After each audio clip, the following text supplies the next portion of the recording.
Happy Tulip Tuesday. This is the day we share timely tips for the tulip tribe. Today, playing with your food for fun alternative mechanics. Started with an acorn squash, and I'm drilling holes. Yes, drilling holes right into the squash. Just push it in with a big bit, and then wind it around to make the hole a little bigger.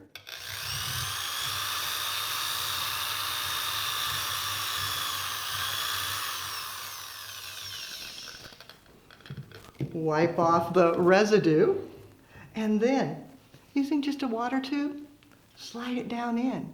That will then provide a water source for your flowers. Fill it with a test tube filler.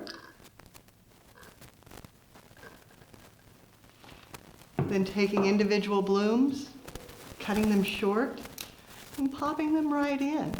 Gives you a fun centerpiece, perfect for the autumn season. Quick and easy. Now you know the pro techniques for playing with your food.